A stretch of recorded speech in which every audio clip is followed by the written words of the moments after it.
I'm impressed. Not only did you get through the snow as homeschoolers, we were out of bed and out of the house by 8 o'clock. That's impressive. I mean, that just doesn't happen. Not in our house anyway. I don't know about you guys. Back home in Texas where we homeschool, we do not get out of bed before 8 o'clock. I actually appreciate you having a Texan out. I'm a recovering politician from Texas. I go to a Tuesday night meeting every week. Say, hi, I'm Rick, recovering politician. I'm 2 years clean off the ballot, just so you know. So things are good in the green household. But just to make sure you're good and awake, going to start us with a quick video this morning. Here we go. Back in time. We are walking in the footsteps of George Washington. Rick and Brad are writing this book together. He sends a letter to basically start a myth that he was bulletproof. Let me call the guys at the vault. This should help in your research of GW. Who's GW? George Washington. All right. We're the Green family, and for years we've been traveling the country sharing the stories that shaped America. The diagrams couldn't have possibly shown the slaughter. Either there's some kind of divine providence over this country, or he got lucky. This battle changes everything. Rick wants them to literally feel like they got in a time machine. Some people are dubious when it comes to homeschooling, but these kids are ridiculous. Trey had an idea to do a ballistic test with paintball guns. We're gonna put him to the test and see how he does. That was awesome, man! I want my kids to come away knowing the amazing courage of these men who made a difference in our country. The George Washington that we know would have never existed without this battle. Yeah, leave it to a bunch of Texas homeschoolers to reenact the Battle of the Monongahela with paintball guns and Brad Stein being George Washington. It's actually quite fun. So we have a good time doing that, and we're thankful that you guys are homeschooling as well. I see it as kind of like my mom did. My mom homeschooled me. This was back in the day when you didn't answer the front door if you were homeschooling for fear of being arrested. But people would say to her, wow, you're homeschooling. What a sacrifice. And she always responded by saying it's not a sacrifice, it's an investment. You are investing in not only the next generation, you're investing in future generations of this country. And I want to challenge you before I even get into my material for today to support this organization, because that is an investment in your ability to be able to homeschool. You know, our founding fathers gave their lives, their fortunes, yeah, you can go ahead and say it, and sacred honor. Yeah, fortunes, that's your money. That means you've got to be willing to invest in good government and invest in good organizations and good programs. So that's one reason I really want to encourage you, invest in these guys so they can continue to protect your right to homeschool and provide an environment like this where we can come together and sharpen each other's countenance and get better and better at this. Now, many of you probably have no idea who I am. That's okay. That doesn't hurt my pride. I used to be a very, prideful person as a legislator. I thought I was really important. I remember when I first got elected, I thought, wow, man, I'm one of, 181 guys making laws for 30 million people in Texas. That really makes me somebody. And so I was setting up my district office and getting everything together, putting the desk in place and the bookshelf. I was really young. I was 26 years old, so I didn't have a clue what I was doing, but I didn't want anybody to know that. I wanted to look like I'd been around a while, so I got the old magazines from my doctor friends and put them in my lobby out of their lobby, and I'm sitting there putting things together, and I hear this guy coming through my front door, and I don't have anybody else in the office, just me. And so I was thinking, man, I got to look busy and important. So as soon as he's kind of making his way through, I grabbed the phone off my desk real quick, and I said, no, I can't see you Thursday. I'm booked. No, I'm booked next Thursday as well. Yeah, 2 weeks from Thursday, I'll meet you right here in my office. All right, thanks. Put the phone down. This guy's made his way through the office, standing right in front of my desk, waiting for me to get off the phone. I said, yes, sir. Can I help you? He said, no, I'm just here to hook up that there phone for you. That will humble you. How many of you know when you need to be humble, God will find a way? All right, I'm the only one in the whole room. Thank you, sir, for raising your hand. Well, you and me, humbled now. All right. So anyway, you don't know who I am. That's all right. That doesn't hurt my pride at all. But you might know my boss, David Barton, my mentor, a guy I've been with for almost 20 years now, hosts his radio program. And if you don't know the Barton family, they have the largest private collection of Founding Fathers documents, over 100,000 original documents. So when we quote the Founding Fathers, and I share some stories with you today, these are from original documents. And one of the cool things that I get to do is hang out with David and Tim there in the library, and we get to dig through stuff every once in a while. We find some pretty cool stuff that we didn't even know was there, because a lot of people will leave things to wall builders in the library there that was in the attic or grandma or grandpa, and so we'll get original letters and books and all kinds of cool stuff.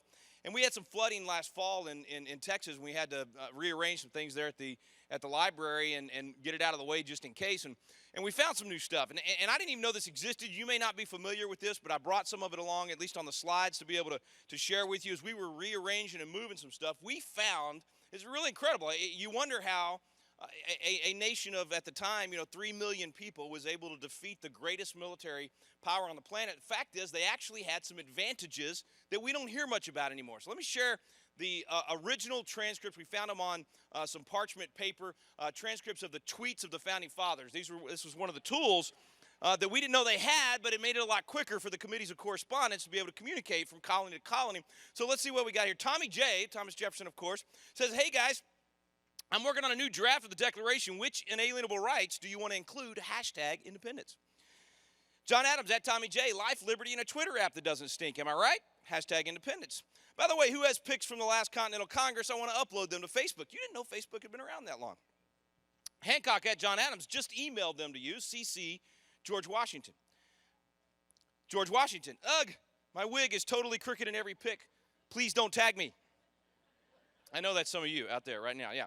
Paul Revere, breaking, the British are coming. James Madison, hide your kids, hide your wife. The British are coming. King George, you guys know I can see everything you're tweeting, right? Thomas Jefferson, settings, tweet privacy, protect my tweets. Okay, so with all the hubbub about fake news, I had to share a little fake news with you. So that's all the fake news. We're past the fake news. Let's get to the real news. I actually want to get you to jump in my time machine with me. I think if we don't look back in history, we really forget who we are and what we're about. We forget what our foundation is as a nation. So part of the reason I love looking back in history is to remind us what we've done and remind us what our belief system came out of. And so jump in my time machine with me. We're going to go back to New York City. It's 9/11. And New York is under attack. This is not necessarily the 9/11 you might be thinking. We're going to go way back in history. This is actually 9/11, 1776. And the British have actually done really well. They defeated us. Washington has been pushed back. He's dug in. He's trying to decide how he could possibly defend New York and possibly not lose all of New York. He knows he cannot do that if he does not have some spies that can get him the information on where the British are moving, where their troop fortifications are, where they might move next. If you want to put this in the context of history, in the context of the Revolutionary War, we're sitting at just a couple of months after the Declaration of Independence has been signed. It's gone out to the world. We know that we are now taking on the mother country. Washington has already freed Boston without firing a shot. But here we are in New York, and the whole world is literally watching and waiting to see what happens. Now here's Washington at his camp where they've been pushed back, and he's trying to decide, how am I going to do this? Because I don't want to send just anyone across enemy lines to get this information. Because when you think about what spies were like in 1776, it wasn't like today. See, I always think, when I say spy, I think of these guys, right? These well-dressed, smooth-talking super soldiers. These are these guys that can, they can accomplish any mission impossible. They can go down the side of a mile-high building without any problem. They don't even need a gun. They can kill you with a toothpick, a paperclip, a magazine. And even when it's all chaotic around them, what's so cool about them is even with mass chaos, they can still be calm, cool, and collected and order that martini shaken, not stirred. They're just cool, okay? That's spies of today, not spies of 1776. All right, spies in 1776, they were the lowest of the low. I mean, these were the dredges of society. If you were a spy in 1776, you were a hired gun, loyal to no one, and that's why, one of the reasons why, if you were captured, you were hung upon capture. This is at the beginning of the war. Now, later in the war, we get a really cool spy ring of amazing people, some great stories. We're going to tell some of them today in our Legends of Liberty workshop this afternoon. I don't have time to do a lot of that today, but I want to tell the rest of this story because who Washington called upon is pretty interesting. He didn't want a hired gun for this one. He wanted one of his officers to actually volunteer. He wasn't going to demand them to take on this task because he knew if you become a spy, your reputation's actually going to be ruined. So he asked one of his colonels to go and get one of the officers to be willing to volunteer. And it was actually Colonel Tom Knowlton that did that. And he's gathered these guys in this tent, and he's trying to convince them of the importance of this mission, why the general needs someone to do this, how important it will be to the cause. No one is willing to volunteer. Everybody there stays silent as he tries to convince them someone should volunteer. One of the guys actually says, I'm willing to be shot in battle. I'm not willing to be hung like a dog. There's no honor in being a spy. And so Colonel Knowlton turns to leave and tell the general that he's failed. And about that time, this young man steps from the door of the tent. He had arrived at the meeting late. He was actually ill with a fever. He steps forward from the door of the tent and he says, I will undertake the mission. Now, before I tell you who the young guy was, you got to understand who Colonel Knowlton was. This was Colonel Tom Knowlton, the man that George Washington had given the task of putting together our first special forces. These were known as Knowlton's Rangers. These men in the tent were his Rangers. Now, when you think about that, it's kind of hard for me to comprehend Rangers, special forces, tough guys in the Revolutionary War. I figured out a way for us to picture that. I want you to just think for a moment, Chuck Norris, but with a ponytail, okay? So if you can think Chuck Norris in The Patriot, you got who we're talking about right here, all right? So we got a tent full of Chuck Norrises with ponytails. And the young man that steps forward is the youngest of the group. He's only 21 years old. His name is Nathan Hale. You've heard of Nathan Hale. You've heard of his famous words. Well, when he steps forward and volunteers for this impossible mission, one of his buddies, a guy named Captain William Hull, they went to college together, he takes him outside and he says, "What are you doing? This is a suicide mission. It's an impossible mission. Number one, it's impossible that you're going to succeed. Even if you did succeed, you're ruining your family's name. There's no honor in being a spy."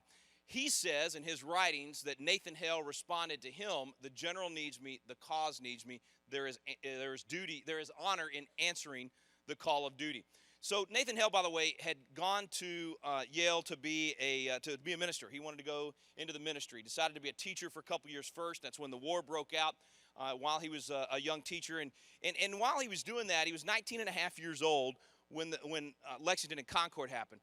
And so when Lexington and Concord happened, in communities all across the colonies, they started having town hall meetings saying, what do we do? How do we respond to this? Are we going to get involved? We have people that will volunteer. Nathan Hale showed up at the town hall meeting in his community there in New London, Connecticut, and he stands up and he says to that group at 19 and a half years old, he says, "We should take up arms, we should march and not lay down those arms until we have achieved independence." No one had even uttered the word independence in that community until Nathan Hale said that. He actually gathered together his students, he prayed with his students, and he marched off to war at 19 and a half years old. A year and a half later, here he is outside that tent, barely 21 years old, and he has volunteered for this impossible mission. He decides to accomplish the mission. He will once again dress up like a teacher. He'll take his diploma with him. He'll sneak across enemy lines, and he'll act like he's looking for work as a teacher. That was a pretty good cover. He was able to get around for several days and notice where the troop fortifications are, where the movements were. He's getting all this information. He makes the mistake of actually writing it down and sticking it in his boot. As he's trying to get back, he's captured, and they sentence him to death. Of course, the evidence is right there on his person, no denying that he was a spy. So they say that they're going to kill him the next morning. They're going to hang him in front of all the folks there, and Nathan Hale that night has to come to terms with what has happened. He has to come to terms with the fact that he's failed the general. He's failed the cause. There's nothing left that he can do. He asked for a Bible. They refused that. He asked for a member of the clergy to pray with him. They refused that. They finally give him some paper, and he's able to write some letters back home. And as he's writing these letters, he purposes within his heart to do the one thing left that he can do for the cause. One of the things that William Hull had told him was, "Nathan, look, you were a great orator in school and a great debater, but you're a terrible liar, so you're probably going to be a lousy spy." And there's actually even a whole question in this I wish we had time to dive into in terms of moral clarity. What kind of moral clarity does it take to be able to know that your cause is just and you're on the right side of a just war, to be able to do the things that you had to do, even as a spy in this case, to be able to accomplish the task? But Nathan Hale does get caught, and they take him out there, and they're going to take his life. And he decides to do the one thing left he can do, and that is to use his oratory skills. So they give him a chance to have his last words. And he gets up and he starts quoting from Joseph Addison's Cato. There's about 4 different accounts of what he actually said that morning. Apparently he gave a pretty good rip-roaring speech. And people have gathered to watch this hanging take place. A lot of British soldiers were there. And they're heckling him as he's speaking. And in Joseph Addison's Cato, he talks about the fact that you lay down your life for a cause. And so Nathan Hale is talking about this, and these British troops are actually heckling him and saying, "What a waste. You're throwing your life away." And that's when he responds with that famous line, "My only regret is that I have but one life to give for my country." I would argue that Nathan Hale accomplished more with those words that would be repeated throughout the colonies, and now even generations later still repeated, than he ever could have accomplished by getting that intelligence back to George Washington. I just have to think about that for a second. One life to give. I don't care if this morning you're 8 or you're 80. You've got one life to give. And the question I would challenge you to think about, for what will you give your one life? What is worth our time and our energy and our money? What is worth our lives, fortunes, and sacred honor?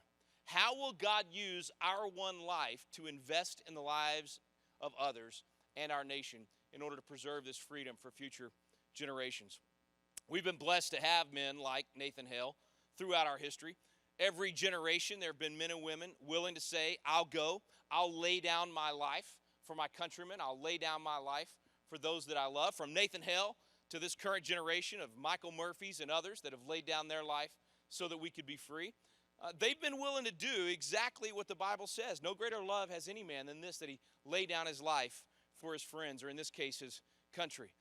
I get to interview a lot of these veterans on our radio program. Barton and I do a show called Wall Builders Live, and a lot of times it's these World War II veterans. I talk to these guys in their 90s and the incredible things that they went through in World War II, but it's veterans from every single war that we've had. And some of the guys, in fact, just the other day I interviewed a guy from Iwo Jima that just stories that'll blow your mind. But one of the things I remember about Iwo Jima in James Bradley's book, Flags of Our Fathers, he said they created this makeshift monument. It says something I think is really, really powerful. When you go home, tell them for us and say, for your tomorrow, we gave our today. In other words, we gave our one life so that you could be free.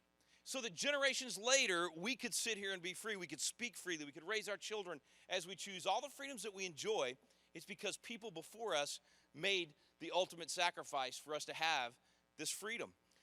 I kind of had my wake-up call on this when I was sitting at a birthday gala for President Reagan. I was watching these speeches on the screens as we're waiting for President Reagan and Margaret Thatcher to come out. It was 1994. It was actually the last public speech that President Reagan ever gave. It was his birthday gala there in D.C., and we're sitting in this big ballroom, and I mean, there's thousands of people out there, and they got big screens like this going all the way around the room, and they played this one right here. I think it's probably the greatest speech that President Reagan ever gave. He's atop the cliffs there at Pointe-du-Hoc, France. It's on the anniversary of D-Day, and you can see the gentlemen that are seated around him there. That point in time, there were 225 men known as Rudder's Rangers. They're the ones that took those cliffs. Only 90 of the 225 survived the mission.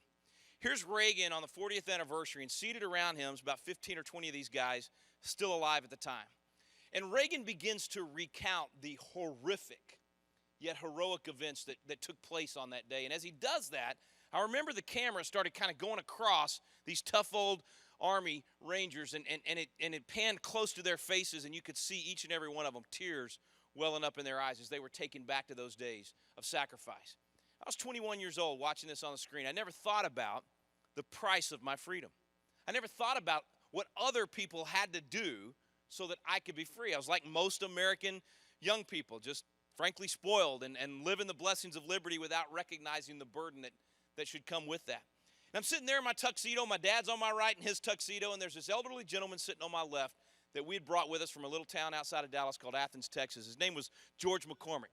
He'd been a bomber pilot in World War II. Great American, great patriot. And I'm sitting there all dressed up, and I'm watching this on the screen. I just happened to look over at Mr. McCormick, right there at that big fancy dinner, man, tears just running down his face. Right then it hit me, the personal sacrifice that the man sitting next to me had made for me. This guy was willing to go around the world and die so that 2 generations later, I could be free. I went home that night. I said, man, I'm going to be a student of freedom. I want to understand, first of all, how did we get it? How do we preserve it? And perhaps most importantly, how do we pass it to the next generation? I started going out and I'd give speeches. I talked about I was proud to be an American. And before 9/11, if you got up in front of people and said you were proud to be an American, people thought you were corny, thought you were old-fashioned. People would look at me, I was from a different time. I even had people come up after presentations. I'd say, American? Big deal. So what? What's so great about being an American? Why is our way of life any better than anybody else's? A moral relativism of value systems, as if any formula for a nation would produce the same results. American, so what? I didn't know how to respond to people when they'd say that to me. I wanted to respond the way I used to as a legislator. As a Christian conservative in politics, you get a lot of hate mail, okay? And I had a form letter. I didn't have time to respond to all the hate mail. So when I get a particularly nasty piece of email or mail, I sent back my form letter. It just said, dear sir, ma'am, I thought you should know some fool has stolen your letterhead. And they're writing asinine letters on it, and they're even signing your name, and I thought you'd want to know about it.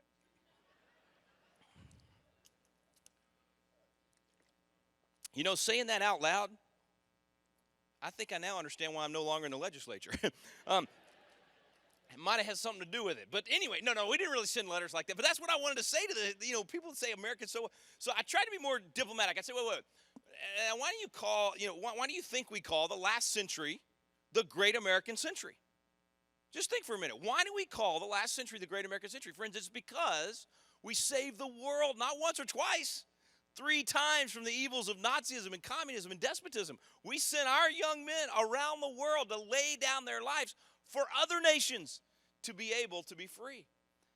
And with all the anti-American sentiment being fed to our young people in college campus after college campus across this country, I would just love to be able to get all the young people together for a moment and say, let me just give you one fact that in my mind changes everything and shows you how different we are. We are the only people on the face of the planet in the history of the entire world to hold a technological advantage in war and not use it for conquest, but instead use it to free and liberate people around the world. 1945, we have the bomb, no one else. We could have conquered the entire planet. We could have made every other nation slaves to us. And instead, we took that weapon, we used it to end the war, and then we took our money and went and rebuilt the nations that had attacked us. First time in history. Every other nation that ever had an advantage started attacking their neighbors. We used it to free people, to liberate people, and to change the history of the world. There is something different about the moral clarity of the American story. Does it mean we're perfect? Absolutely not. Does it mean we never did horrible things? Absolutely not. American people are sinners just like anybody else. But there is something different about our mindset and our foundation that causes us to challenge any idea that isn't moral and find a way to change our nation more quickly than any nation in history, to find the benevolent solution, to find a way to reach out to those who haven't been given freedom or rights and make sure that they are given those freedoms and those rights. See, the problem right now is America's schizophrenic. We don't know who we are. We're buying the lie of how bad America must be, and we've forgotten what we did. Reagan put it this way. He said, if we forget what we did, we won't know who we are. And we don't know who we are anymore. So we've lost the moral clarity that gives us the ability to make the decisions as individuals, as communities, as states, and nations that will pass this torch effectively to the next generation. Instead, we're handing them this thing and saying, we don't know. We've been bad. We've been a horrible nation. We're no better than anybody else. We don't know what right and wrong is. In fact, there may not even be a right and wrong. We don't even know if there's male and female. Everybody just do whatever feels good. And we've turned this whole thing into moral relativism gone amok. If you look back at our nation, we were very different. There was a time when we stood out. Jefferson put it this way. He said, the comparison of our governments with those of Europe is like a comparison of heaven and hell. Friends, that's a pretty big difference. And notice he didn't say our people. He's not saying you're better than people in Europe or I'm better than people. He's saying our political and economic structures are so different, it's a comparison between heaven and hell. That what we put in place produced the most powerful, most free, most successful, most benevolent nation in the history of the world. Why? Where did our founders get the moral clarity to make the kind of decisions that would set up a system that would produce those kind of results? You don't become powerful or benevolent or free by accident. There's a cause producing that effect. And so what was the cause that produced this effect of a society that got such incredible results? Well, we can find out by simply looking into history. George Mason, father of the Bill of Rights, he said that no free government nor the blessings of liberty can be preserved to any people but by a frequent recurrence to fundamental principles.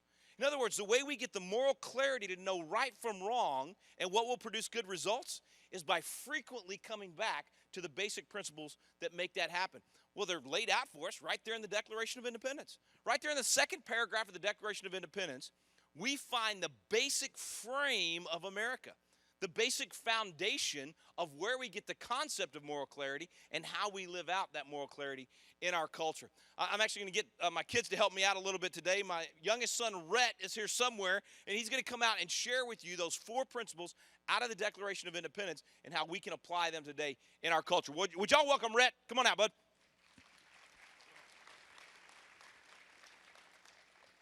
All right, so I'm going to start off by sharing from the actual Declaration, then I'm going to go on to explain it. we hold these truths to be just evident, that all men are created equal, that they are endowed by their Creator with certain and unalienable rights, and among these are life, liberty, and the pursuit of happiness. And that to secure these rights, governments are instituted among men, but driving their just powers from the consent of the governed.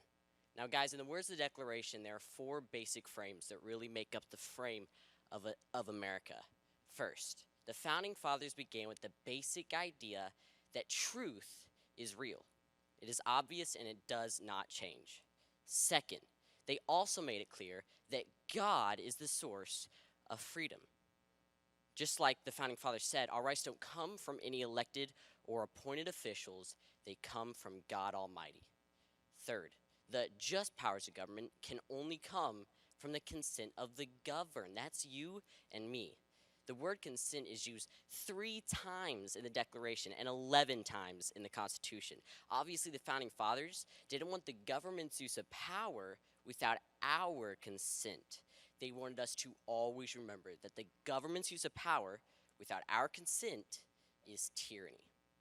Now, the last part of the frame is the pursuit of happiness. This is the free enterprise system that has made America the most successful nation in history.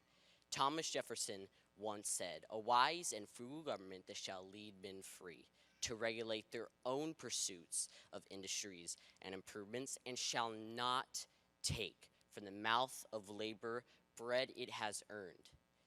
This is the sum of good government." Now let's all do our part in preserving those 4 basic and yet extraordinary principles. Will you please welcome back my dad? All right, good job, bud. There you go, buddy. Shy, poorly socialized homeschoolers, we're told, right? Okay, so let's dive into a couple of these things that Rhett was talking about. First of all, the idea of truth. I know that's not popular, man. If you stand up and say there's truth, oh, no, there's no truth. It's your truth or my truth. Everybody has their own truth. That is not how America was shaped. In fact, you notice Rhett did not say, I think Newt Gingrich probably says it better than anybody, said the founders did not say, being randomly gathered protoplasm, we have gathered together for the moment to consider the possibility that if it doesn't offend any particular special interest group, we might try. No, that's not what they said, right? They said, we hold these truths to be self-evident, not even debatable. These are truths, bedrock principles. You got to have that concept of there is a right and wrong. Truth does not change. It's timeless principles of truth. Where do we get that? George Washington told us. He said, of all the habits and dispositions which lead to political prosperity, not just personal, this is as a nation. What's going to make you successful as a nation? What's the formula that will produce the results you really want? He said, religion and morality are indispensable supports. Not just a good idea, not just it'd be nice to have. You cannot be successful as a nation. This is his farewell address. He's saying to the country, if you don't keep religion and morality at the foundation of who we are as a nation, you can forget this freedom actually working. He actually said, because a lot of my friends hear that and they go, oh, Rick, listen, I was with you up till now. I'm all about freedom. I'm all about liberty. But you got to bring God into this thing. You got to bring religion in. I don't need any. I can be a patriot without any of that stuff. I said, all right, well, I could maybe make an argument for that. But the father of the country said you couldn't. He said, in vain would that man claim the tribute of patriotism that works to subvert these great pillars. What pillars? Religion and morality. So if you're removing religion and morality from the culture, you're hurting the nation, not helping it. Why would Washington say that? Because when he's given this speech, guess what he's been watching? The French Revolution. And the French, they were looking at America going, we want what you've got. We love this idea of libertas. We want freedom. Now, the American system says freedom under God, freedom from God. The French were looking at that and going, good idea. We want liberty. We want freedom. We just don't want the God thing. We want liberty that just comes from within. There's no higher being. It's just who we get together and we decide how that freedom's going to work. Moral relativism. What happened? It led to absolute chaos. The guillotine. It was crazy what happened in the French Revolution as a result. Washington's watching that happen. He says, nah, not here. If America's going to be free, we cannot go the way of removing God, removing religion and morality. Now, just use your common sense on that, right? You can't have freedom if you don't have morality in the culture. Why? Because we're going to have we can't even get to our cars outside without being raped or being murdered or being stolen from. If there's no morality in the culture, then you have to lose the freedom because government has to grow and come protect us from each other. So if you want freedom and liberty, you have to have morality. Where do you get morality? He said from religion. That's what teaches us right and wrong and gives us those proven foundational moral principles. So we want in this country, I think we desperately need a revolution with ballots, not bullets, a revolution of freedom and people standing up and being involved. So yes, revolution, just not the French kind, okay? So don't buy into this idea that we want just pure liberty and we don't want God in the equation. We have to have God in the equation. We have to have what the founders described as the creator being the source of that freedom. They did that for a reason. They didn't just make this up. Jefferson didn't write this just because it sounded good. He was literally copying it out of Locke's 2 treatises of government. And Locke, in his 2 treatises of government, he has about almost 1,500 Bible verses in that little, my copy's about 400 pages, so you got about 3 verses a page that he's actually quoting the Bible over and over again about how government should work. So when Jefferson puts this in there, he's comparing what we're about to do as a nation to the rest of the world. And everywhere else in the world, power and freedom came from God, went to the king, and then the king decided how much freedom you were going to have. He said, we don't like that. We believe power and freedom comes from God, goes to the people, and then we give power and freedom to the, or not freedom, we give power to the government, loan power to the government, only for the purpose of protecting our rights. Very, very different model. That model only works if you keep God in the equation. But we've been starting to think like the French. See, we've started thinking, real freedom means there can't be a God in the equation. Because if there's a God in the equation, well, that limits what I can do. It kind of cramps my style. I want to be able to be free to do anything and everything that I want. So let's take God out of the equation, and we'll still control the government. But, of course, that hasn't worked, right? Because now government has had to grow, and now we've handed all the power over to this Supreme Court that we have, and now 5 of 9 justices can make law for 330 million people. But that's a whole nother talk. The point is, we got to keep God in the equation. Some of you might be thinking, yeah, but Rick, wait a minute. I mean, you're quoting all this. The Founding Fathers really didn't want God in the equation because these guys were all atheists and agnostics and deists. I mean, why would you be claiming that they wanted God in the equation? I mean, we're told that over and over again. We just know that they weren't religious. We had an unchristian beginning in America. And I used to buy into that. I mean, I went to one of the best law schools in America, and we were taught all that stuff, and then I decided, you know what? Rather than just taking the professor's word for it, I think I'll actually read the Founding Fathers themselves. Actually read what they said, what they did, the laws they put in place. And these guys said some pretty crazy things. I mean, look, here's John Adams. He said the general principles upon which the founders achieved independence were the general principles of Christianity. You say, wait a minute. If we were founded on Christian principles, how is it that you fast forward 240 years later and you can't even say the name Jesus Christ at a public school graduation anymore? How do you go from being founded on Christian principles to you can't say his name in public if it's supposedly a government entity that's providing the microphone? It's because we don't know who we are, folks. We've lost the moral clarity of what makes a great nation. So I'm going to just digress for a minute here, if you don't mind. Let me just have 5 or 10 minutes of this time with you to dispel the myths of whether or not the Founding Fathers believed in moral absolutes versus moral relativism. Did they have moral clarity? Did they even believe in God? Did they have a Christian belief, and was it only private? Or was it also public, and did it permeate everything within the culture? Let's just go back to George Washington, since he's father of the country and the best-known founding father. If you really want to know any of these guys, the best way to do that is to go talk to their friends. You can do that because you can go read their friends' journals. You can read their letters back and forth. I mean, these guys would write letters to each other the way you and I text each other. I mean, it was thousands and thousands, volumes of letters. So we can really get inside their heads. We can look at what they were actually doing. You can read General Henry Knox, for instance. He talks about walking in on General Washington throughout the war over and over again in his journal. He said, interrupted the general again today, walked in on him in the tent. Guess what he was doing? He was praying. This side of the room still with me. These homeschoolers are asleep. Please wake up back there. Okay, yes, he was praying. Same thing happened in Congress. Secretary Thompson walks in on President Washington. Guess what he was doing? It's the same answer every time if the rest of y'all want to get in on the action here. Yeah, he's praying. You go to Valley Forge right now, outside of Philadelphia there, and you'll see the big bronze monument of Washington. What's he doing? He's praying. Same thing. If you go look at the stained glass window there at Valley Forge at the chapel, if you go to Washington, D.C. right now and you take the tour, you'll see the private prayer room of our congressman. It's George Washington kneeling in prayer. We've all seen the paintings of Washington kneeling in prayer. I just think it's amazing that an atheist founding father spent that much time praying. I mean, you'd think, I mean, what was he spending so much time? If we Christians today would spend half as much time praying as our atheist founding fathers, we'd probably be a whole lot better off in this country. I bet you recognize these guys. That's the 56 atheists that signed the Declaration of Independence. Now they're not only atheists, these are enemies of Christ.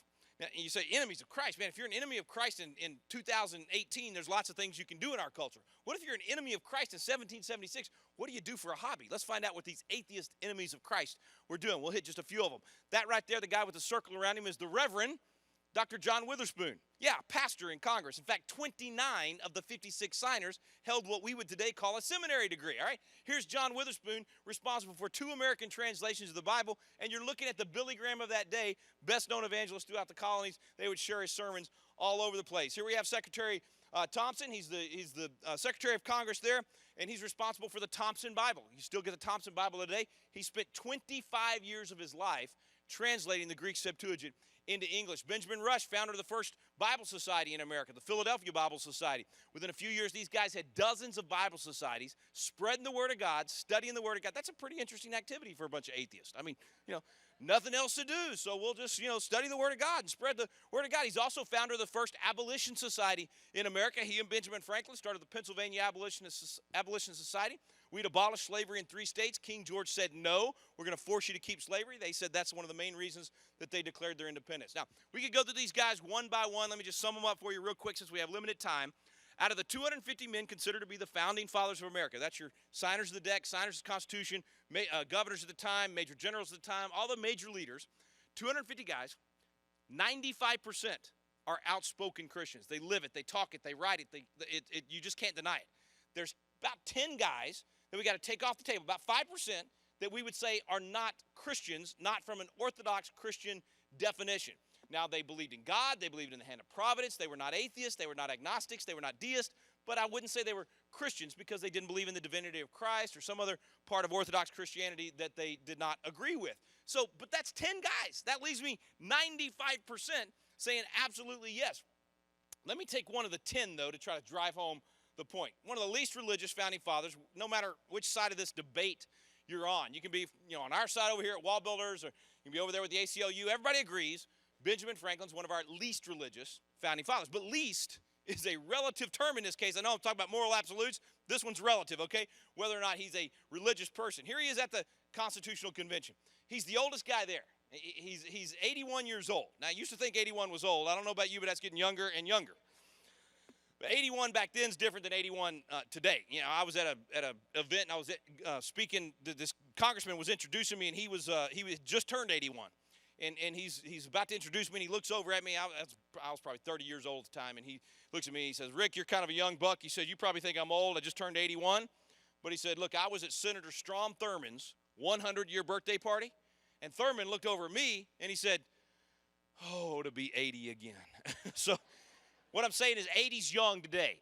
80 was not young back then. Average lifespan 35. Here's 81. He's the elder statesman. So here's Franklin. He gets up. They've kind of reached a point. It's about 5 weeks in to the convention, and everybody's given up. You literally have people leaving the convention saying it ain't going to happen. We're not going to come to an agreement. So Benjamin Franklin gets up and tries to save the day on June 28th, 1787. He starts off, as we should often start off, with a history lesson. He starts off by reminding the men in the room who we are, by reminding the men in the room how they got to the place that they are. They're in the same room where the Declaration of Independence had been signed. And it's 11 years later. That's only a decade, and he's got to remind them what happened 11 years ago. He says, "In the beginning of the contest with Great Britain, when we were sensible of danger, we had daily prayer in this room for divine protection." Now, how can he say, in the beginning, we had prayer in this room? Because he was there. He's one of only 6 guys to sign both the Declaration and the Constitution. So at the Constitutional Convention, he can get up and say to these guys, "Hey guys, I was in here. I was in this room 11 years ago, and let me tell you what happened. We knew we could not win without God on our side. So we called upon God, and he answered our prayers. In fact, he said our prayers were heard, and they were graciously answered. All of us engaged in the struggle must have observed frequent instances of a divine providence in our favor. Have we now forgotten this powerful friend?" That's a question for America today. Do we imagine we no longer need his assistance? I have lived, sir, a long time. The longer I live, the more convincing proofs I see of this truth. God governs in the affairs of men. You know this part, if a sparrow cannot fall to the ground without his notice, is it probable that an empire can rise without his aid? We've been assured in the sacred writings that except the Lord build the house, they labor in vain that build it. I firmly believe this, and I also believe without his concurring aid, we shall succeed in this political building no better than the builders of Babel. I therefore beg leave to move that henceforth prayers imploring the assistance of heaven and his blessing on our deliberation be held in this assembly, but only once and in private, because if the ACLU finds out, they'll sue us and we'll all be in trouble. This side again is awake and this side again is asleep. What's going on in this room? I think I need to jump down and come down. No, I'm not going to. Okay. He didn't say once. He didn't say in private. He certainly didn't mention the ACLU. He said every morning before we proceed to business. Why? In fact, he goes on to talk about we cannot succeed as a nation. We cannot form a new constitution without our knowledge being illuminated by the Father of lights, by God being involved. Boy, that's pretty good for an atheist or agnostic to be able to say to these other guys. In fact, if you look at the whole speech, he quotes, it's either 11 or 14 different Bible verses off the top of his head to these guys, giving them these incredible quotes of what we need as a nation. Now, today, we've gone the opposite direction of what even Ben Franklin, one of our least religious founding fathers, said. We say you can't pray in school, you can't have the Bible in schools, you can't pray at a football game, Pledge of Allegiance supposedly unconstitutional, even the Ten Commandments. The case was called Stone v. Graham. The Supreme Court said you can't put the Ten Commandments on the wall in a school. He said if you put the Ten Commandments on the wall in a school, they said the kids might see them. He said if they see them, they might read them. And if they read them, they might study them. And if they study them, this is the Supreme Court of the United States, if they study them, they might obey them. And that would violate the Establishment Clause. Let's think about that. Don't kill. That'd kind of be a good thing for us to teach, and the students actually obey. In fact, American Family Association has a movement right now going to have a simple sign up that says, "Thou shalt not kill," and teach our kids, once again, why that's a violation of the laws of nature and nature's God. Thou shalt not lie. Thou shalt not commit adultery. I mean, these are the kind of things we should be teaching, but instead, what do? We changed two major things in our education system. We said, number one, there's no right and wrong. There's no moral absolutes. It's totally up to you. You do whatever feels good to you. Do whatever's right in your own eyes at the moment, because that's what really counts. Be yourself. And oh, by the way, kids sitting next to you, they're just an accident. I mean, they're just randomly gathered protoplasm. They're just a pile of atoms. They're not a gift of God. They're not a child of God, so you do whatever feels good. And we're shocked that a student can take a gun, walk into a classroom, and murder their classmates.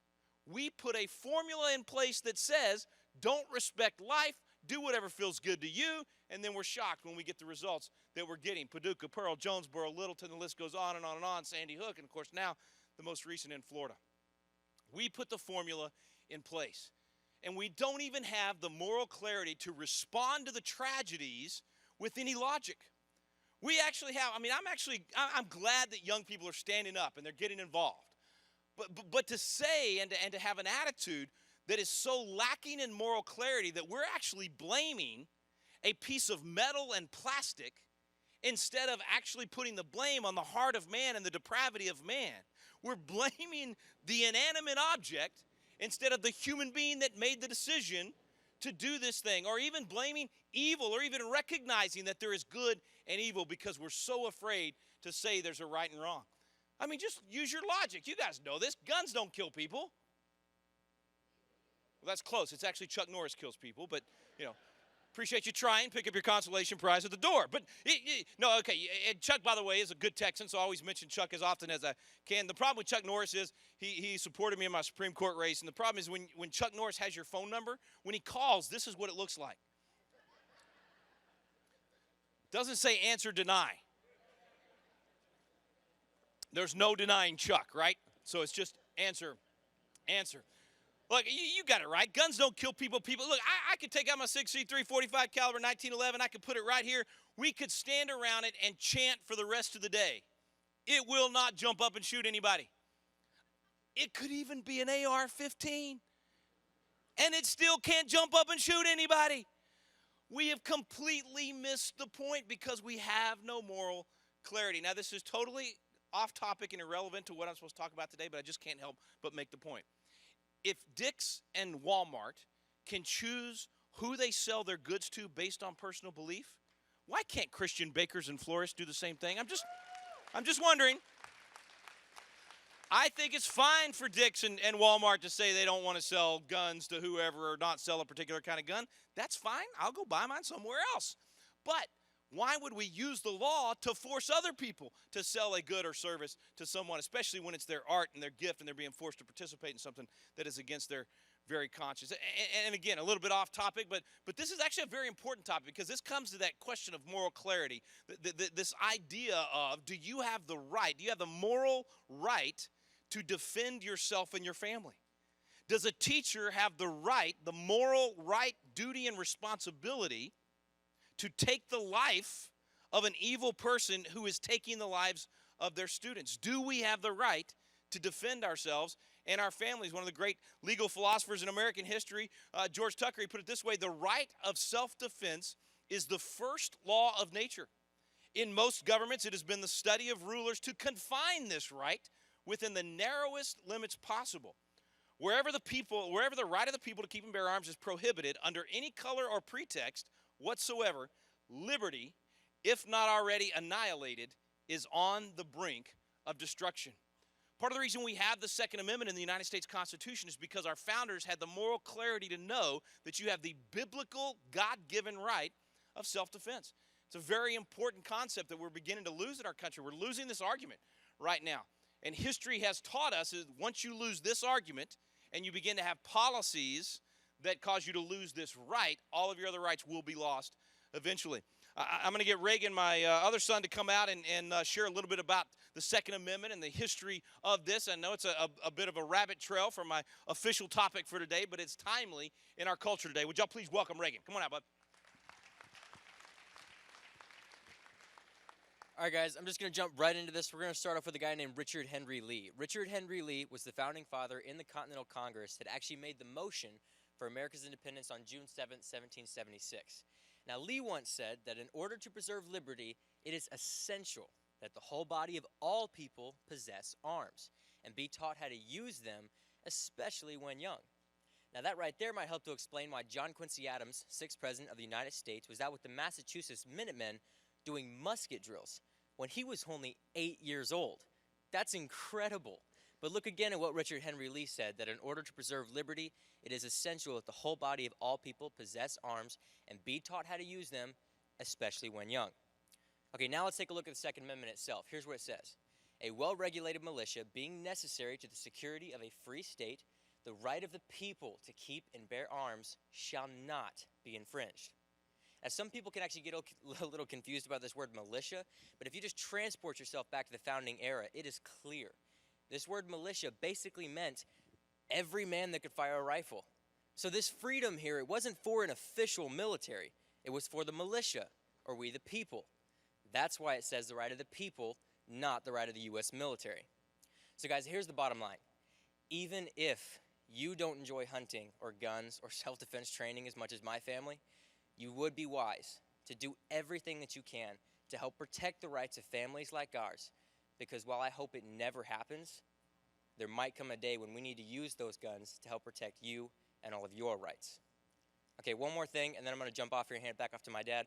Hopefully, while you've been listening to him talk about our history and our Constitution, the Declaration of Independence, it's motivated you to want to go out and learn more on your own.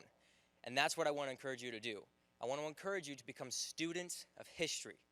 There's a lot of things that you can do to help protect the Second Amendment, like voting for good candidates that support the Second Amendment, maybe join the NRA, get good training. There's a lot of good things you can do. And on top of those, like I said, I want to encourage you to become students of history. So with that, I'm going to hand it back off to the man that first taught me how to be a sheepdog, not a sheep. Y'all welcome back my dad, Rick Green. There you go, bud. That was good. That was good. And yes, we'll be having shooting lessons this afternoon at our booth. No, not really.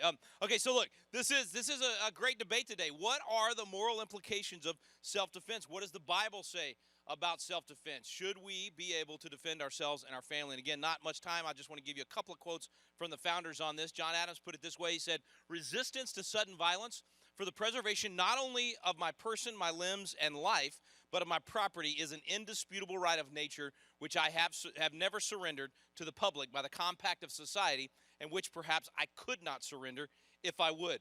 The maxims of the law and the precepts of Christianity are precisely coincident in relation to this subject. One more from Alexander Hamilton. He said, the Supreme Being gave existence to man. Together with the means of preserving that existence, he invested man with an inviolable right to personal liberty and personal safety. We believe strongly in this. We think it's very, very important for us to defend ourselves and our family. We train heavily on this. We actually want to invite you out to a free opportunity to join us here in a couple of weeks. And we're going to be in Pahrump, Nevada. A little 45-second clip. Hey friends, Rick Green here. We got back from Front Sight, had an incredible couple of days with many of you. A lot of folks from around the country joined us for 2 days of handgun training. So we're learning how to defend ourselves and defend our family. But we also did some Constitution training so that we can intellectually defend the Constitution and the very Second Amendment that makes it possible for us to defend our families. Well, guess what? We're going back. It's going to be April 13th and 14th. We didn't get all the filming done that we needed to back in February. So the good news is we get to go again. And the even better news is that means we get to give out more certificates to you. So you can attend for free. Look, if you go to frontsight.com right now and you look at their 2-day handgun class, it's $1,000 to attend this 2-day class. We are giving you a free certificate so that you don't have to pay for the class. You got to pay for your ammo, got to pay for your travel, but you don't have to pay for the class, and you get to come join us. We'll be on the range together. We'll be learning to defend ourselves and our families, and then in the evening, I'll be teaching on the Constitution. Don't miss it. Join us April 13th and 14th. We got friends and family coming from all over the nation, and we want to see you there with us. All right, you can check that out at rickgreen.com or come over to the booth and we'll share a little more with you. So what did the founders say about this idea of when you remove moral absolutes, when you remove that moral clarity, what happens to the nation? Jefferson said, can the liberties of a nation be thought secure when we remove their only firm basis? So maybe if you don't remember anything else I said today, he's telling us the firm basis of liberty. Here it is. A conviction in the minds of the people that these liberties are the gift of God, that they're not to be violated, but with his wrath, indeed, I tremble for my country when I reflect that God is just and his justice cannot sleep forever.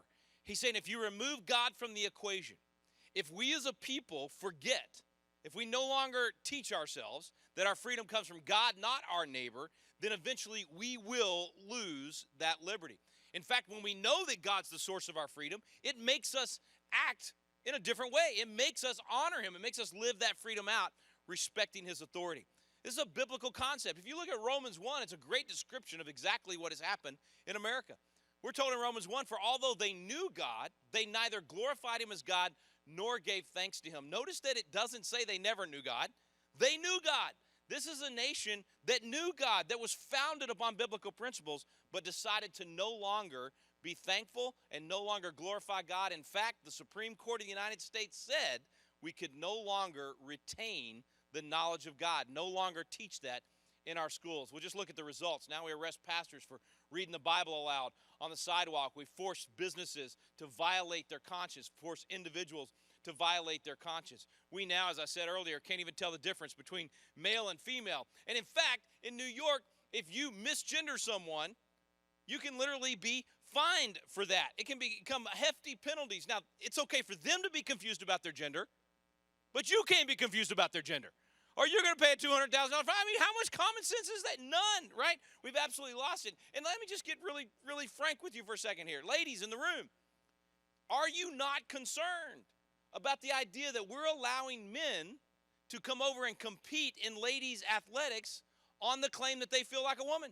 This guy right here doesn't even try to dress or change anything to act like, he just says, I'm a woman today. I couldn't win in my track competition, so I decided I want to go compete with the ladies. His score was still so bad it would have been last place in the guys, but he was able to win in the girls. And the young lady you see there grimacing at the end who would have won the race said, yeah, but what can you say? I mean, this is the popular thing to do today. Well, athletics is one thing. But folks, you want to see what happens when you lose moral clarity in a culture? This is just brace yourself for this. This is an 8-year-old boy that is taught by his parents to go into these homosexual clubs and get up and give basically a sex show and be celebrated. Just look at the faces of the people around him celebrating this 8-year-old boy being taught to do that, to act like a girl and to give them essentially a sex show. It's being celebrated, friends. This is moral depravity, and it has an incredibly devastating effect on the culture. That should be considered child abuse, and yet it's being celebrated in these communities. Why? Because we no longer glorify him as God nor give thanks to him. We no longer retain the knowledge of God. How do you get moral clarity? How do you raise leaders with moral clarity in a world of moral relativism? The number one thing is we have to come back to the Word of God. We have to come back to the one thing that is true and that has never changed. I'm going to give you several quick action steps here. Number one is this idea of restoration of morals or manners, is the way that William Wilberforce put it. You know, we know Wilberforce as the guy that ended the slave trade and fought for so many years to be able to do that. But he said God had given him two great things. Number one was to end the slave trade. Number two was a restoration of morals. He knew if we didn't have that restoration of manners and that restoration of morality and moral absolutes, that there was no hope for freedom for the future generations. And believe me, if you look at the stats and you look at the things that were happening in England at the time, it was very much like our culture today. So it can be done. We can turn it around, but we've got to have that effort to do exactly what he said. He said we have to make being good fashionable again. So in other words, we got to make it popular to be good. That's one reason I challenge the young people. You have a great opportunity to be the counterculture revolutionaries that are saying, no, I'm not going to go down this road of depravity and craziness. I'm going to stand for truth. I get to stand against the culture. The only way you can do that is to get into God's word so that you know right from wrong. A couple of quotes from founders. This is Elias Boudinot. He was president of Congress. He was the one that negotiated the end of the revolution. He helped frame the Bill of Rights. We don't talk about him much anymore, but here's what he said. He said, for nearly half a century, I have anxiously and critically studied the Bible, and I still scarcely ever take it up that I do not find something new. Were you to ask me to recommend the most valuable book in the world, I should fix on the Bible as the most instructive, both to the wise and the ignorant. Were you to ask me for one book affording the most rational and pleasing entertainment to the inquiring mind, I would still say the Bible. And should you ask again about the best philosophy or most interesting history, I would still urge you to look into your Bible. I would make it, in short, the alpha and omega of knowledge. We've gotten into a habit of setting the Bible aside for all these great things and books and different things. And I'm not saying we shouldn't do those. I'm going to tell you about some in a minute. But the whole point is we've got to come back to God's Word. We've got to once again become students of God's Word. So many of the founders made it a habit to read through the entire Bible every year. So they were constantly ingraining themselves with that. Some historians have said that they were breathing the atmosphere of Christianity. That's why they were able to have those principles permeate the whole culture. First Chief Justice of the United States Supreme Court said the Bible is the best of all books. For it is the word of God and teaches us the way to be happy in this world and in the next. Continue, therefore, to read it and to regulate your life by its precepts. Noah Webster, the educator of America, he said, all the miseries and evils which men suffer from vice, crime, ambition, and injustice, oppression, slavery, and war proceed from their despising or neglecting the precepts contained in the Bible. Just look at that last sentence again, because that's what our culture is doing right now, right? I mean, even in many ways, the church is doing that. We're saying, well, they didn't really mean that, and we're totally distorting it to try to fit the culture instead of having the culture come back and fit the Bible. It all proceeds from their despising or neglecting the precepts contained in the Bible. We got to have a restoration of morals, and the only way we do that is by getting in the Word once again. When we do that, we will have the moral clarity to understand the issues of the day and then go out and be the salt and light that we're called to be. We cannot. Don't let yourself fall into this trap of we're just going to kind of remove ourselves completely from culture.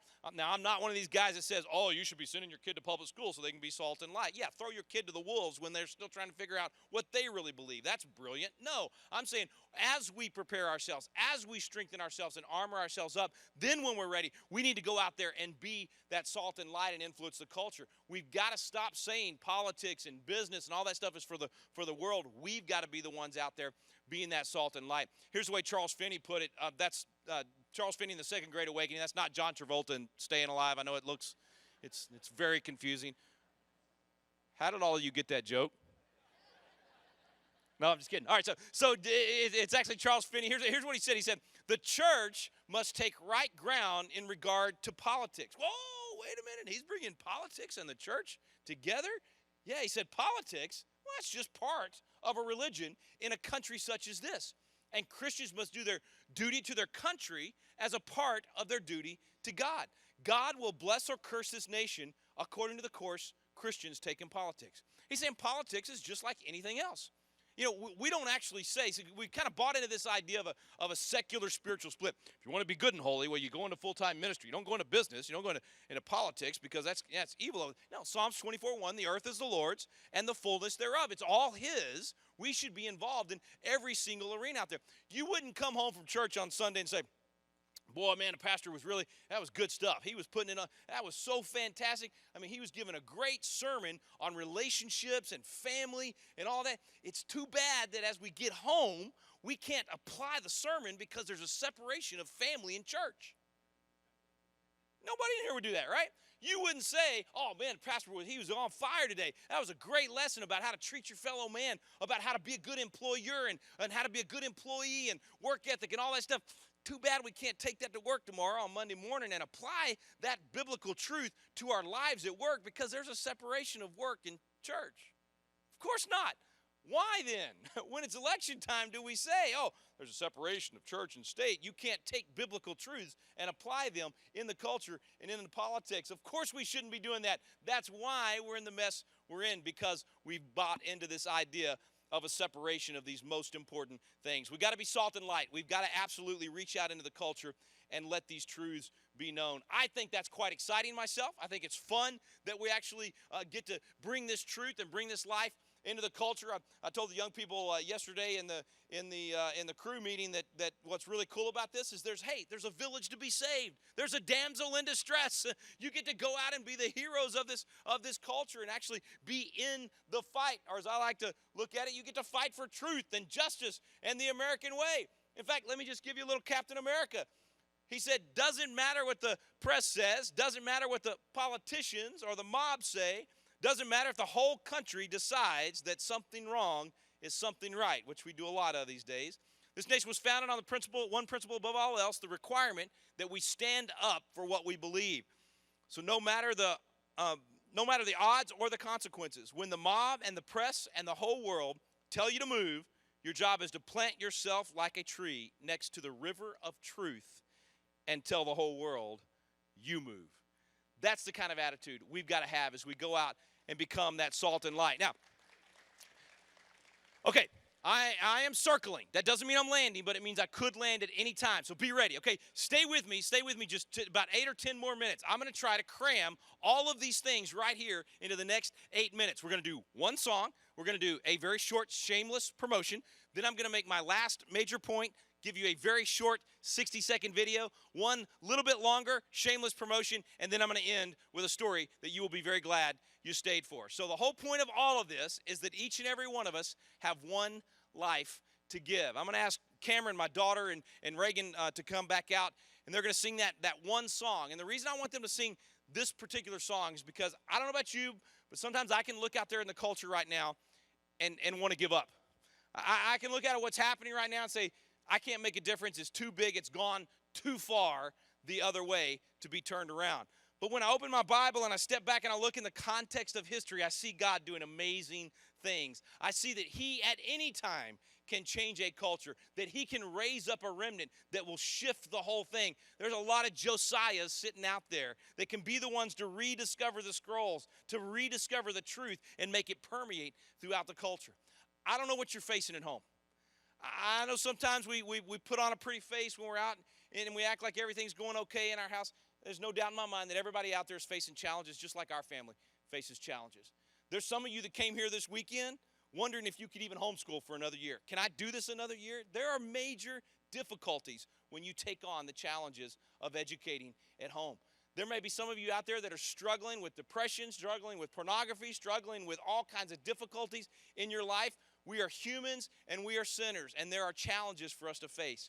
If there's anything you remember from us today, I hope it's that you remember there is hope, that hope is alive, that there is truth that matters, there's truth that doesn't change, and that God can take that truth, he can knead it into your life, and you can become that salt and that light in your community. Reagan, Cameron, go ahead. Oh, you need that, don't you? I didn't. Yeah.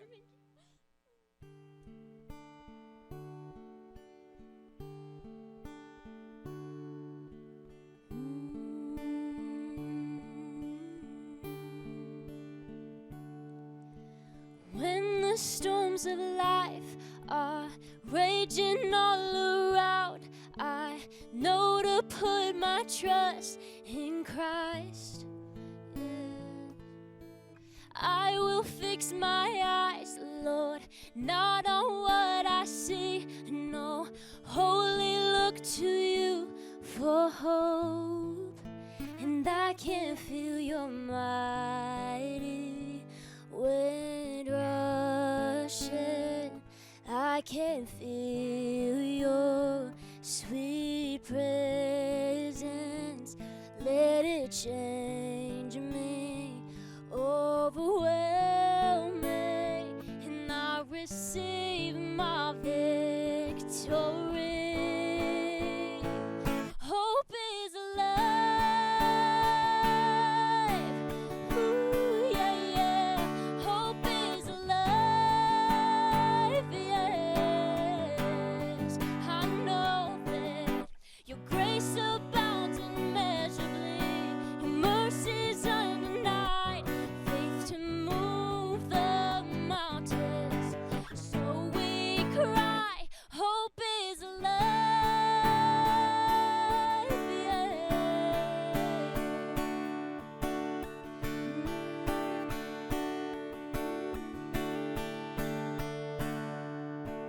When the storms of life are raging all around, I know to put my trust in Christ, in Christ.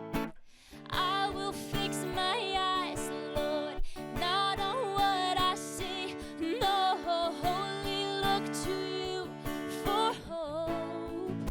And I can feel your mighty wind rushing, I can feel your sweet presence, let it change me, overwhelm me, I receive my victory. Hope is alive. Ooh, yeah, yeah. Hope is alive. Yes. I know that your grace abounds immeasurably. Your mercies undenied. Faith to move the mountains. So we cry, hope is alive. Yes, I know.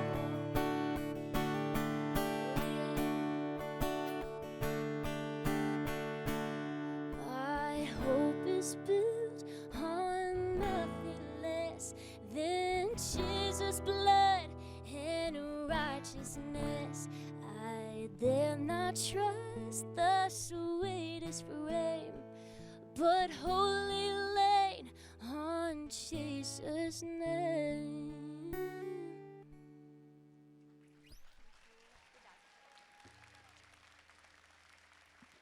Well done. Beautiful. Thank you, baby. First shameless plug. It's a short one. Cameron's got a new book out. It's called The Patriot's Daughter. It's a novel. It's inspiring. It's powerful. Go check it out at our table. You enjoy it, and I know your teen girls will definitely enjoy it for sure. We also have a book called Legends of Liberty, 15 really cool stories by 12 different authors, including David Barton and Cliff Graham and a lot of others. Cameron also has a chapter in that on Sybil Luddington, really cool story. So check that out there as well. The Patriot's Daughter. I hope you'll see that at our book table. Don't have an album to sell you, so you have to read the book instead of listening to singing. Last point I was going to make. Please speak hope and purpose over your kids. Do not buy into this negativity of our culture. Everything that you speak over them is going to bear its fruit. And sometimes we have lost this idea of the blessings of the father and, frankly, the mother and the things that we say to them on a daily basis. I encourage you to please speak those things in a way that will have a tremendous impact on the way they see themselves and how they see the world. The other shameless plug that I want to share is Patriot Academy. This one is a program that equips young people to find their purpose and their passion in whatever area of the culture that God has called them to. It's a great opportunity for them to spend some time learning how to be a good citizen. They actually serve as a legislator in a state capital somewhere across the country, wherever we're holding them that particular summer. But at the same time, they're also discovering what has God called me to, and how can I implement that, and how can I become a better citizen in doing that. Quick 60-second clip, and then I'll close. Whoops. It's not going to play for me. Without question, the busiest part of our year is the week of Patriot Academy. Welcome, Patriot Academy! The purpose of Patriot Academy is to awaken a generation. We teach them how to make a difference in the world around them. The goal is to learn the process that's used to make laws. This is Cameron's first year. I feel like I didn't have enough time. You're gonna be nervous. And if she doesn't lay out the bill, she'll start beating herself up. They get to do everything that a real legislator would do. Hey, are y'all for or against term limits? He's flipping votes against a bill that I'm fighting for. I was just counting up votes, and it does not look good. Ronald Reagan once said that freedom is never more than one generation away from extinction. Those veterans literally passing that torch was incredibly powerful. The banquet is a thing that I look forward to all year. We want to make it a night that they won't forget. Generations before us paid the price, whatever price necessary, to defend the fire of liberty. Now it's our turn. That, by the way, comes from a television show we do called Chasing American Legends. If you want to bring history to life and make it fun, get your kids hooked on history, check out Chasing American Legends. You can see it on PureFlix and Amazon Prime, or you can get the DVDs at our book table today. Last part of my shameless plug before I close, we also do something called the Leader's Edge. This has a complete communications training in it for your kid and for you, frankly, but it also has our entire Living Your Purpose program. That's what we do at Patriot Academy. We actually have boxed it up for you. That's about $300 online to get all those pieces. We've got it for you at the table for $99. It's definitely a significant savings and a lot of good tools for you to use. We're also toying with some new technology. If you get that little card right there, everything that's in this box you can get at home digitally. So you just take this and punch the code in when you get home. So instead of having to haul that home with all your other big books you got this weekend, you take that little card and punch it in so you can get the whole package for $50 on the card and have it digitally at home. All right, let me close with this story, because when we were doing the TV show, we went out to Boston and we actually watched the reenactment of the shot heard around the world and what really started the American Revolution. And it got me thinking about where we are as a culture right now. I don't say this for dramatic effect. I truly believe in many ways our culture is looking over the cliff. We are at the precipice. The decisions that we make as a generation, the way that we raise our children right now and what we instill in them, and whether or not we raise them to be the leaders of the next generation, rather than allowing those who have no God consciousness at all to raise the leaders of the next generation. If we don't teach our kids how to win in the culture, I don't believe America will survive this. I think it absolutely can survive this if we do our duty, if we accept the responsibility that God's given us. Now, that doesn't mean that we stress out about it and we put all of our hope in this world or any of those things. We need the philosophy of John Quincy Adams, who said, duty is ours, results are God's. So we do our duty, but we can put our head on the pillow at night and sleep well and sleep in peace, knowing the results aren't up to me. God's got that. I'm going to do my job and let God take care of the results. Here's how I hope that you'll remember this. When I was standing there watching that battle being reenacted, when I watched those 77 ragtag, men gather with Captain Parker and look out across that field against over 800 of the king's finest. I mean, here they were, not equipped to take on that level of an army and to be outnumbered more than 10 to 1, but yet stand in defense of freedom. It was incredible. And as those British, as they marched up, and they fell into position just 150 feet from our little group of 77. Major Pitcairn, he walks up and he says, "Disperse ye rebels, disperse ye villains, lay down your arms." Well, Captain Parker walks up and down that little line of 77 and he says to them, "Don't fire unless fired upon. But if they mean to have war, let it begin here." And then that shot heard round the world was fired. And that's where your freedom and my freedom began. Friends, we came all the way from Texas to tell you this morning that it's got to begin right here if we want freedom to survive another generation. That we have to be willing to take up that torch of freedom, protect and preserve it, and then pass it intact to the next generation. Let not history say of our generation that on our watch the torch of freedom was only dimly lit, or God forbid, extinguished. Let's do our part, and believe me, I get the privilege of seeing people just like you all over the country, in every state, even California, in every state in this country. There are patriots just like you that love God, that love our history and love our country, and that want to preserve this for the next generation. If we'll do our part, they will say of our generation that on our watch, that torch of freedom burned even brighter than it ever had before. God bless you guys.